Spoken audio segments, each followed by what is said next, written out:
The broadcast is now starting. All attendees are in listen-only mode. Okay. Are essential oils safe for babies and for children?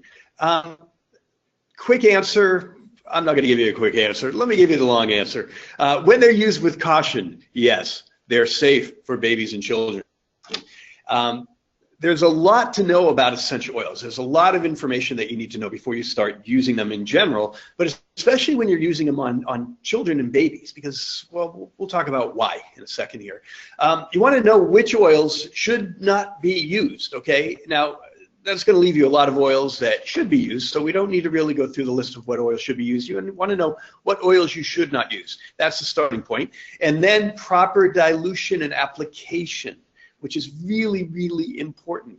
It's not just what oils you're using, but how are you using those oils. So let's first talk about the dilution. And what we mean by dilution is essential oils, when you're just using essential oils without putting them into anything else, it's what's called using them neat, directly out of the bottle. That's using them neat. And with babies and children, you don't want to use them neat. Now, in general, you don't want to use them neat because essential oils are highly concentrated. You do not need to use essential oils undiluted. And so for babies and children, you especially do not use them. I was going to say you don't need to, but you do not use them without diluting them in something, okay? They're small bodies, so you're using small amounts, okay? So small body, small amounts of oils. What does that mean? Well, it means you're going to dilute them, and you're going to dilute them at more extreme or at a lower percentage than you would for an adult. So the reason for that, they're small, that's one thing, but babies and children are not fully developed. We have to understand that we know this, but do you think about that when you're using your essential oils on a child, that they're not fully developed? The respiratory system is not fully developed. The digestive system is not fully developed. They lack enzymes, and the enzymes help process the essential oils that get into the body, on the skin. And then they're also lacking the skin lipids that form the protective barrier that allows things in and out of the skin. So lack of enzymes, lack of skin lipids, undeveloped respiratory system, undeveloped digestive system, and so on. This is why you want to dilute the essential oils. So here's a dilution list that I have here, just as a kind of a overview. Infant to 3 months, 0.1 to 0.2%. Okay, that's less than 1%. 0.1, 0.2%. What that means is 1 drop in the 30 milliliter bottle is going to give you about 0.1%. Okay, so this gives you an idea of how little oil. Well, actually, I wrote 0.01% there. That should be 0.1% that goes there. So it's 0.1%. It's 1 drop in a 30 ml bottle. That doesn't sound like a lot of essential oil, but it's plenty for a small body. Now, for 3 months to 24 months, you can up that dosage a little bit. You're still under 1%. You have about 0.25 to 0.5%. 0.25 is about 2 drops in a 30 milliliter bottle. 6 to 15-year-old, 1.5 to 3%. As you're starting to get into more of the range that's commonly used.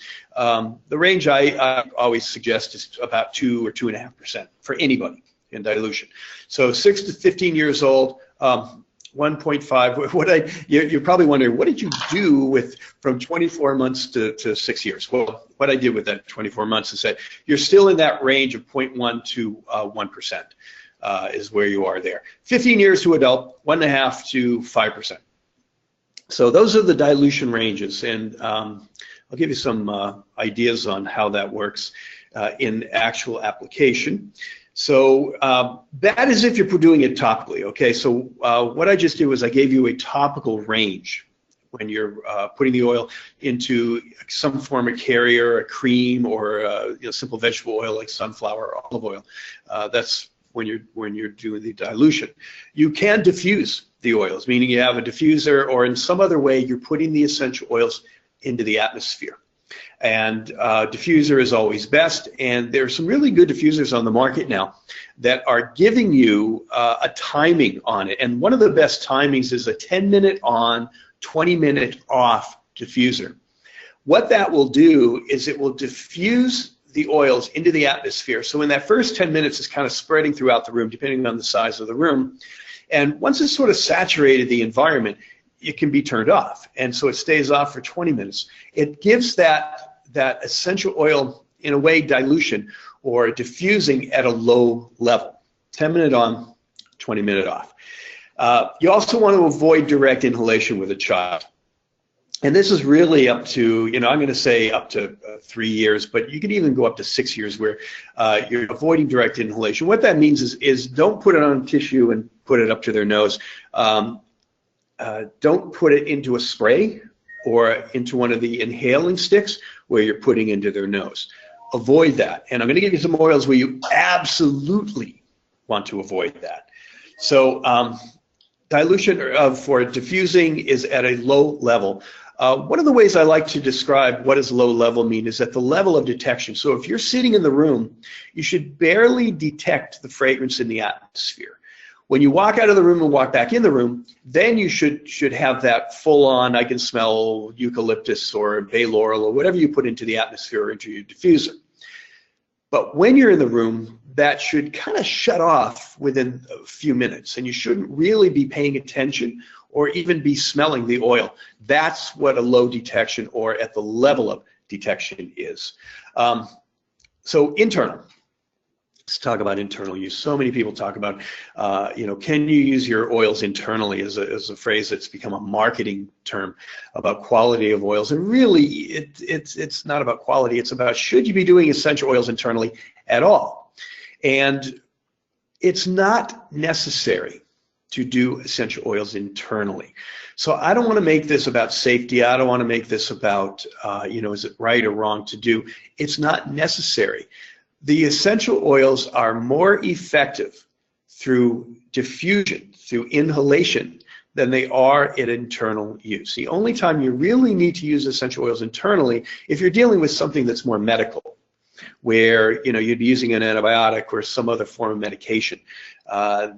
That's when we're talking about internal use. Now, if you ever have to do that with a child, and you should not do that without either professional help, doctor, naturopath, whoever your professional is that you go to, you do not want to give children essential oils internally without some sort of assistance. Now, if you have the ability, meaning that you've had the education over a few period of years to do this, then, that might seem suitable. But for internal, absolutely don't use them on infants. From birth to 2 years, it's really not recommended, or under 20 kilograms. Now, I get this information from Robert Tisserand, so I wanted to give you a resource on, instead of just me telling you or somebody from a marketing company telling you whether you should do them internally or not. We want to use science. We want to use some good information that's, I don't mean study science. I mean based on some continued use, what people have seen over years and years of use or in a clinical study. So birth to 2 years, not necessary, and just shouldn't do it. So when you start using essential oils internally for children, it's children who are weighing over 20 kilograms, 30 kilograms is a good way to measure, and I'm going with Robert Tisserand again, who's, my reference is coming from his second edition safety book, Essential Oil Safety Book. And it's a well-researched book, which is why I do recommend it, and I also utilize it to give some good solid information. So 30 kilograms, 0.1 to 0.4 mils of essential oil. Now that could be 3 to 12 drops, which is a lot of essential oil when you're getting up to 12 drops. That is divided into 3 daily doses. So 1 to 4 drops. If you're into the 12 drop range, I really don't recommend that much essential oil. Even for adult, it's 2 to 3 drops 3 times a day. And that's plenty of essential oil to do your therapeutic work. So with a child, again, under direction, and it's 1 to 4 drops 3 times a day. If you're trying to do this, try 1 drop at first before you do anything else. And actually, again, a professional will tell you on whether you should be doing 1 drop, 2 drop, 3 drops, 4 drops, whatever you're after there. Let's look at a few cautions here. These are very, very important, especially with peppermint oil. So menthol and cineol are the 2 compounds, very, very, very common in essential oils. And peppermint is an oil that contains both of those compounds, but peppermint is really contraindicated due to its menthol content, so contraindicated for children under 30 months old. Now, why is that number 30 months? Let's look at that. What I said earlier is that the respiratory system is not fully developed.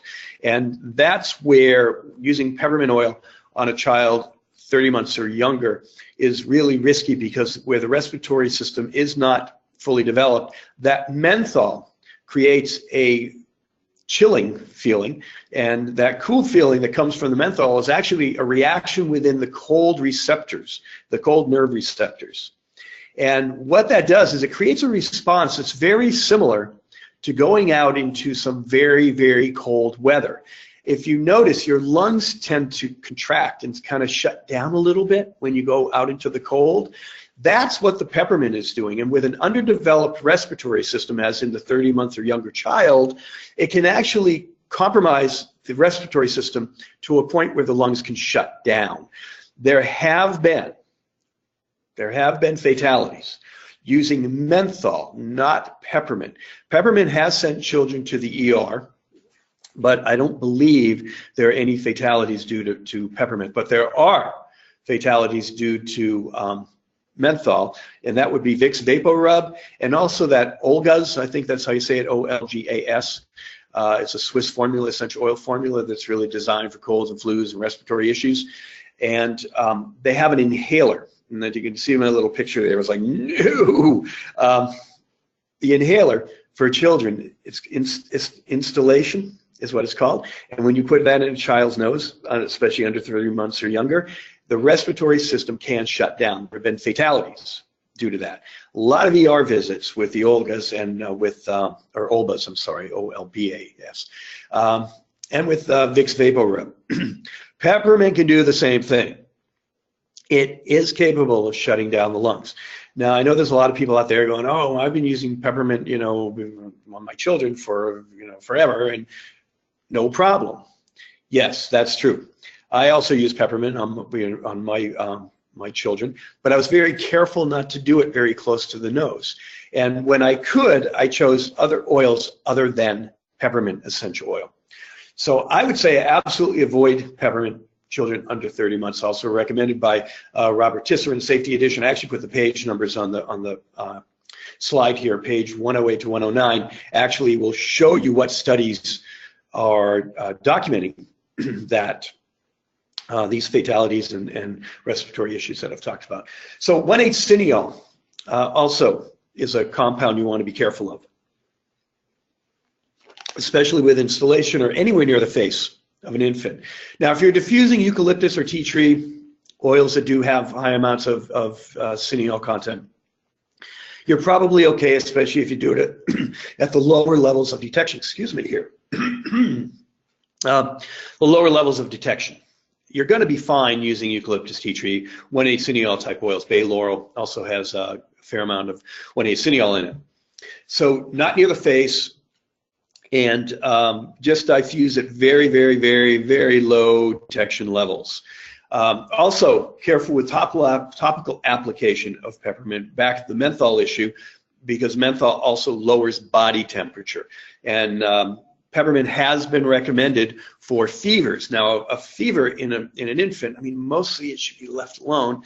But if you're really feeling like you need to lower the fever, don't use peppermint. Use German chamomile, which is a good oil for cooling the body a little bit without being so aggressive. But peppermint can lower the body temperature so quickly that the body or the baby can go into shock. So those are the cautions that you want to be careful of. Really just don't use the oils if you're feeling at all like you're not comfortable with these contraindications. There's many, many other oils that do the same things as peppermint, eucalyptus, tea tree. and even bay laurel. Trying to get my guy to work here. Find the right button.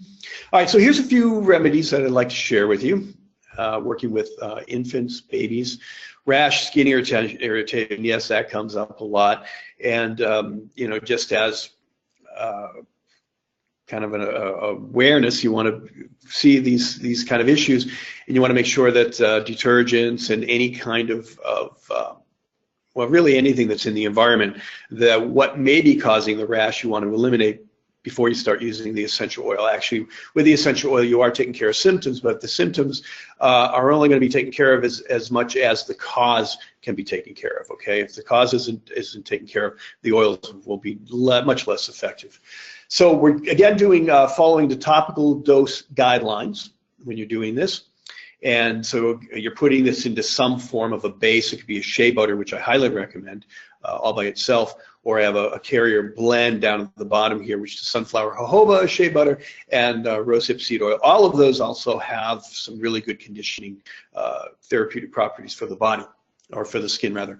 So any wood oil, I'm going to give you a formula that contains, you know, sort of the wood oil and the resins at about 25% each. And those wood oils can be the cedarwood, arbor vitae, which is the red western cedar, for those people who don't know that other common name. Sandalwood would be a good choice, Australian sandalwood, which is Santalum spicatum, or the common Indian type sandalwood, which is the Santalum album, which is a really good sustainable supply is coming out of Australia now, which from India, it's always been questionable because it's been illegal to export the sandalwood from India. So when you're getting sandalwood oil, you want to try and make sure that you're getting a real sandalwood oil. So I highly recommend the one coming out of Australia. It's still the Indian type, which is Santalum album. So resin oil, copaiba, is a very, very good oil. It's got good anti-inflammatory compounds going on in there. Frankincense is always highly recommended. And then myrrh. I could have also included patchouli and galbanum, or cistus, which is labdanum. So there's a handful of resin oils that would be very good in this. All of them are good anti-inflammatory. Plus, the resins tend to be a little more dense, and so form a coating on the skin that's more protective. Lavender is always awesome. And then helichrysum is a really very good oil for topical use for rashes and any kind of skin irritation. Very good anti-inflammatory, but it also has some good regenerative properties to help the skin heal properly. And then the German chamomile, which is a very, very powerful anti-inflammatory. So that's a good blend there. I've given it to you in percentages, and what you'd probably like to see is, well, what does that mean to me when I'm just sitting there working at this in my kitchen cabinet or kitchen counter?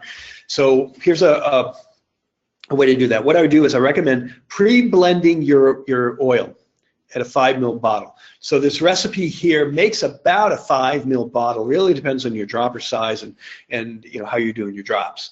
And then what that does, it allows you to do a dilution. So if you have your little 5 ml bottle and it's pure essential oil, when we get down to how many drops in the dilution for the age, if we're talking 1 drop in a 30 ml bottle, how do you do, what do I have here, 1, 2, 3, 4, 5 oils. How do you do 5 oils in 1 drop? The only way to do it is by pre-blending. Put that 1 drop into a 30 ml bottle, you're on and you've got it.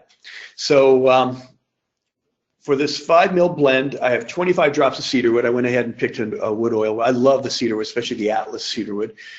25 drops of copaiba, 30 drops of lavender, 10 drops of helichrysum, and then 10 drops of German chamomile.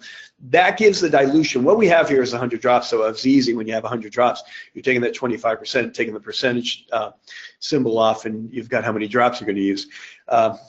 So that's going to be, you know, again, it makes for just a really simple 5 ml bottle. It's a great formulation way to, easy formulations to figure out. So for that 30 ml carrier, what I've done is I've given you milliliter amounts for the sunflower, jojoba, shea butter, and rosehip seed oil. Okay, let's look at some digestive issues. Digestive issues, you would think, well, shouldn't you use it internally? No, you shouldn't use it internally for digestive system. Inhalation is much more effective when you're dealing with the digestive system than doing it internally. So for topical, formulation. And when you do it topically, you're actually inhaling it. So it's really a great remedy when you're doing the massage, and you can work around the digestive system. And if it's colicky baby or any kind of issue with digesting proteins and whatever else is in the formula, massaging the digestive system works really well. And with the essential oils, you're getting the inhalation from it as well as anything that will absorb through the skin, which for a baby, they will absorb much more effectively than for an adult, because again, the lipid barrier is not completed on the baby skin. So topical or inhalation, what I'm doing is when I say topical or inhalation, I'm going to give you the 5 ml bottle again, because if you're going to make your formula and make a choice as to whether you're going to use it in inhalation or whether you're going to do it topically, if you have that 5 ml bottle of pure essential oil, you can either put drops into a diffuser or you can put it into a 30 ml formula. So you're all set once you've built that. So here I have lavender, which is just a great oil in general for children. Geranium also would be a fine oil here. But what I'm doing is I'm choosing oils that have a nice effect on the central nervous system, which does help with digestive issues. Also autonomic function, which is directly related to the digestive system. And so calming, soothing for the baby in general, as well as helping support digestive function. Lavender, lemon, grapefruit, Roman chamomile, ginger. So all the therapeutic properties that I just mentioned, all of those oils will deliver in a different fashion. So come to one of my foundations classes if you really want to understand how and why all these oils work, because there's so many oils to choose from that you can see the replacements the more you know about essential oils. So here's that 5 ml bottle recipe again: 25 drops of 35 drops with lavender, 20 of lemon and grapefruit, 15 drops of Roman chamomile, 10 drops of ginger. I'm going gentle on the ginger, even though it is directly related to digestive issues. So if you're doing this into a 15 ml bottle, now I'm giving you a 0.25 dilution by saying 2 drops.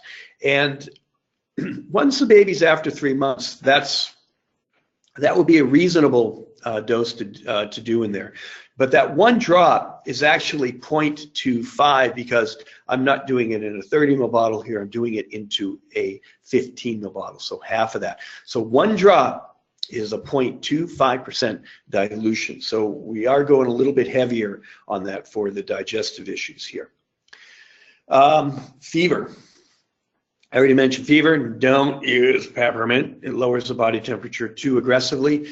And, we're not so much interested in lowering the body temperature here, because a baby with a fever, it's actually part of the immune function. It's what should be going on. Again, with a fever, a professional should be telling you whether you should be worried or not.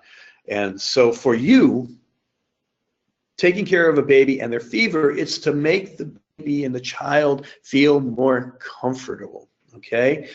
So a bit of massage is going to help, because that whole touch has a good healing potential there. So there's therapeutic properties to the touching and just taking care of the baby. So that's an important part of using the oils topically. Talk about intention a lot when using essential oils, because it's a very, very important part of using essential oils. And the application has a lot to do with how that intention is being applied. Excuse me again. So frankincense, black pepper, and German chamomile, all of these oils are good anti-inflammatory and also have a cooling effect to hot conditions. So frankincense, black pepper, German chamomile, helichrysum, vetiver, actually all of those are powerful anti-inflammatory oils. And so this formula here is really designed to be anti-inflammatory, to bring the temperature down, but it won't really work within the body against the body. So if the body's immune system is putting that temperature at that whatever the number is for that fever, it's not going to lower it in a way that's drug-like or peppermint-like. It's going to work more in harmony with the body. So it really is going to have a nice effect on the inflammatory result of the fever and of the immune system, which will help the baby feel more comfortable. So some of the pain that comes with a fever, even headache, it will help alleviate all the symptoms of having a high fever more than trying to lower the body temperature. So I've given you a topical and a diffuser formula here. So the lemon, frankincense, cedarwood, and lavender in a diffuser. It's going to make a nice diffuser formula, fragrance-wise, and also just for working in the atmosphere. But either one of these will you could kind of interchange them. So if you want to use a diffuser topically, same formulation. If you want to use the topical diffuser, same formulation. It works either way.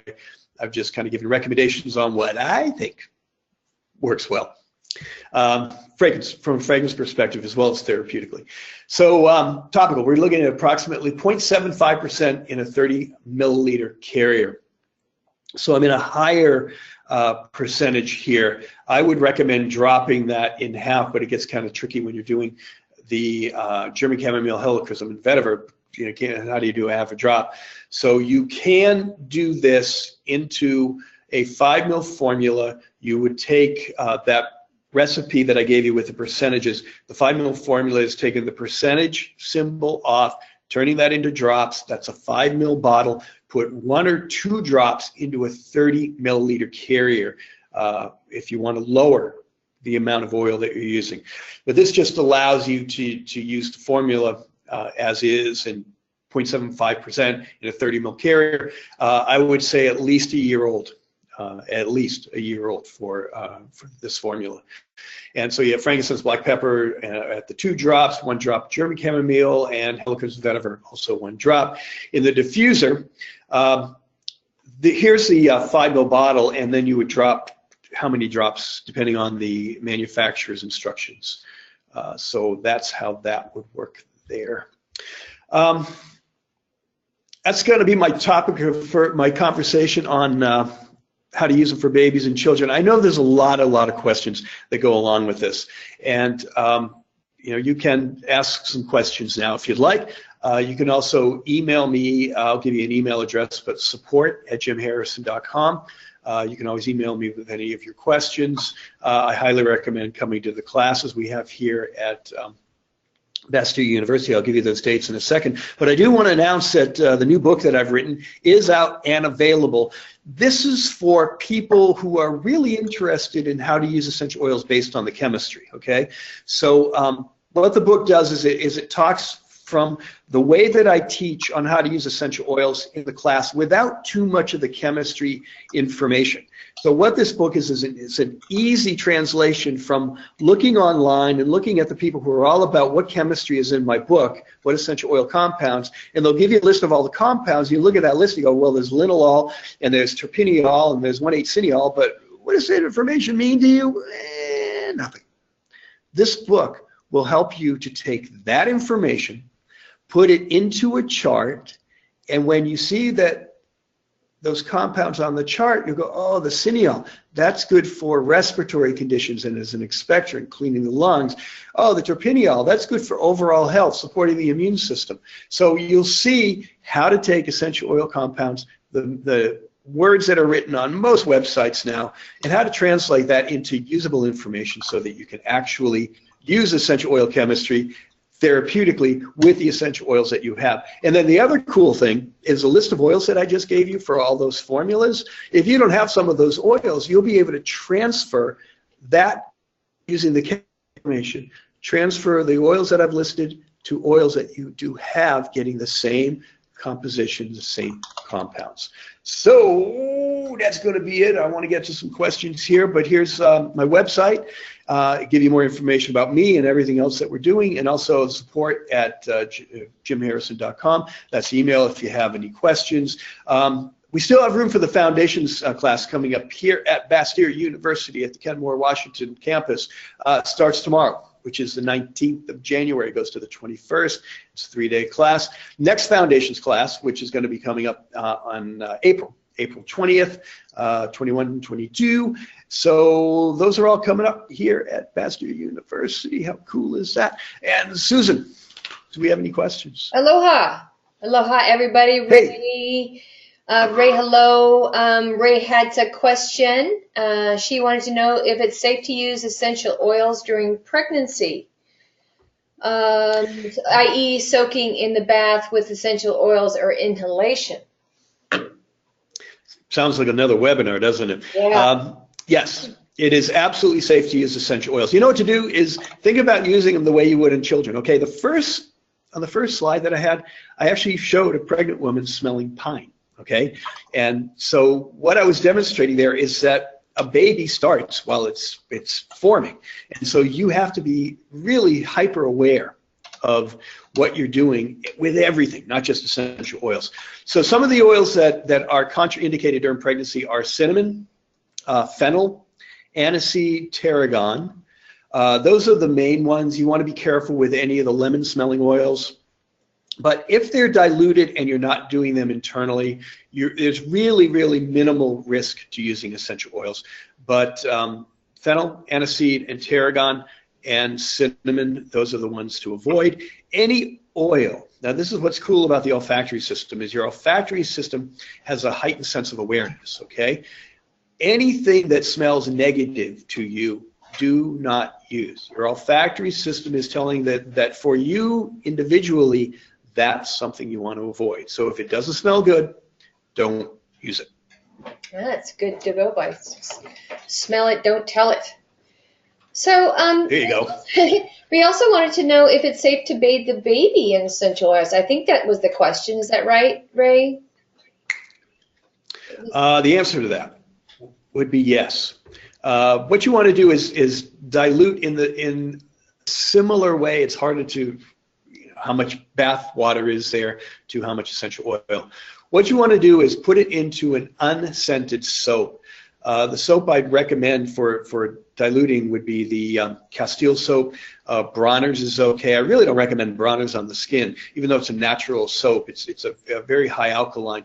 But diluted in the bath, it's great as an emulsifier, so it helps to put the oils through the body, or not through the body, but through the water and sitting inside the water instead of undiluted. Don't use them undiluted because the oils can penetrate much more aggressively when you're with just the fats on the body and the water. They want to get out of the water and into your body, so they're much more aggressively attacking the body in a way.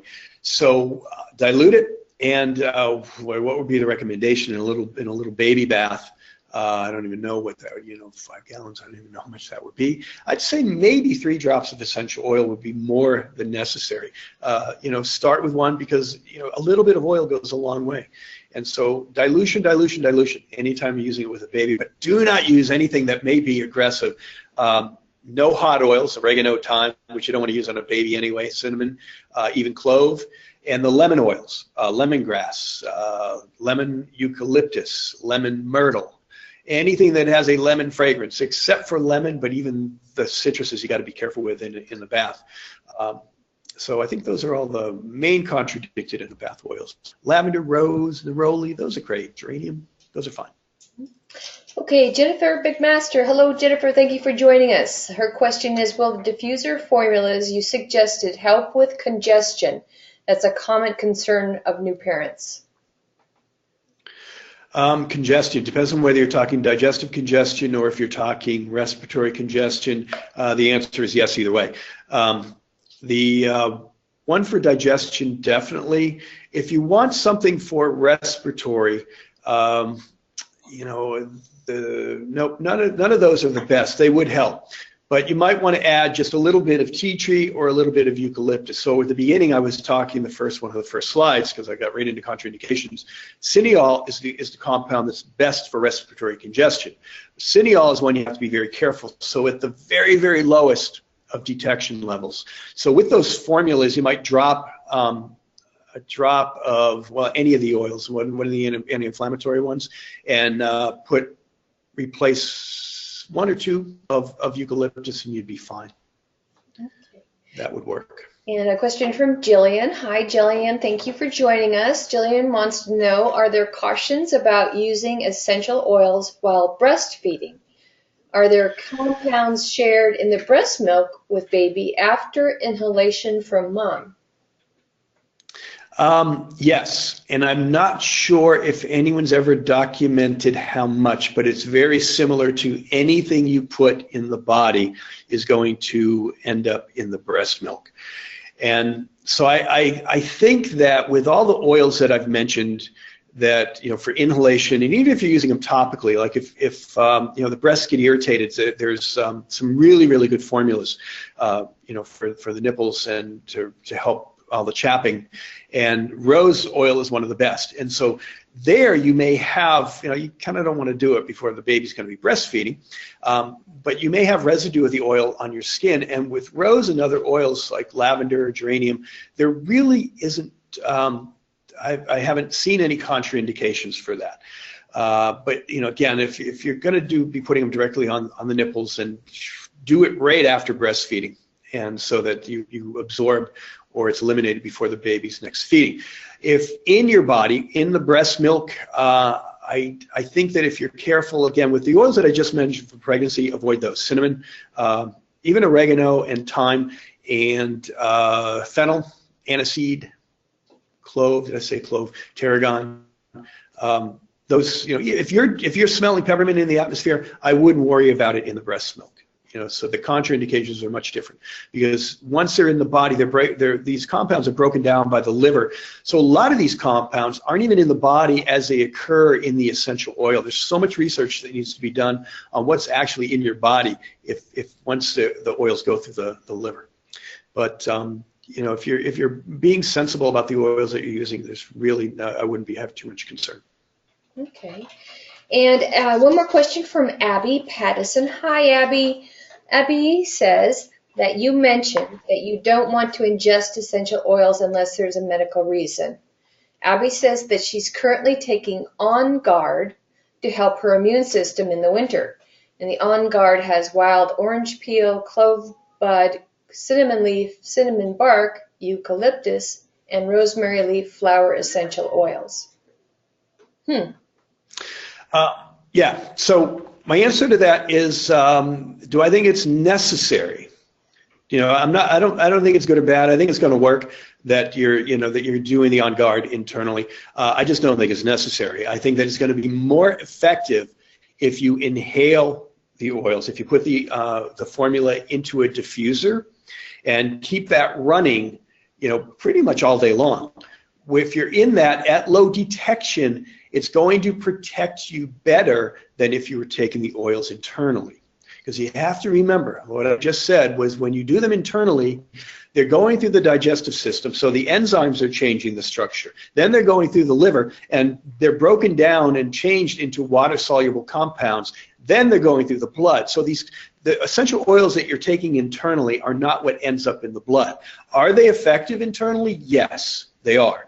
Are they most effective? I think that there's question as to whether they're more effective internally or inhalation. Through my 25 plus years of using essential oils, I would vote that they're more effective for supporting the immune system inhalation than they are internally. Okay, that's a good. Thank you. I think that answers Tara's question too about immunotherapy. Jim just said it's best used to a diffuser. So, and one last question from Tara. Hi, Tara. Tara wants to know that she says essential oils come up with kids a lot with lice treatment and prevention. What do you think about that? For lice, they do come up a lot. And I don't have a real good answer for that. I mean, I know that tea tree has been pretty effective, and lice is just one of those things that's very, very, very, very difficult. And I'm sure someone has been successful with it, and they probably reported it somewhere. When my children were young, I dealt with it a couple of times, and one time it was successful, one time it was not as successful. But I would always go to essential oils first before going to any of the really hardcore nasty stuff that it usually takes. But tea tree and, oh man, the oils that work the best are the most irritating, and that's really unfortunate because they need to go on the scalp. But cinnamon, clove, and thyme and oregano, those are great, but I would not put those on children's scalp. Tea tree, yes. Okay, great. Well, thanks everybody. I think that's all the questions we have for now. Thank you so much for attending. And I just wanted to reiterate that Jimm's Essential Oils class starts on Friday at 4 p.m. There's still time to join us, although that the online registration may be closed. If you wanted to call and register, we'll be very happy to take a registration over the phone at 425-602-3349. And if you are going to take the class, we'll be happy to offer you the early rate. We'll keep that open for you for our friends and our loyal patrons to do that today. Anybody that's listening to this, I'll make that offer good for anybody that's listening to this webinar right now. So be sure to give us a call before 6 o'clock tonight, so we can get you enrolled. Anyway, thanks so very much. Thank you, Jimm. Great as Thank always. you, Susan. And everybody, please remember that this is being recorded. So if you didn't have time to take notes, if it went too fast, if you want the formula, we will be sending everybody that's registered a copy of the PDF format as well as the recording. And that's all I have to say. Cool. Thank you, Jimm. That's all I have to say. Thank you. Bye. Aloha.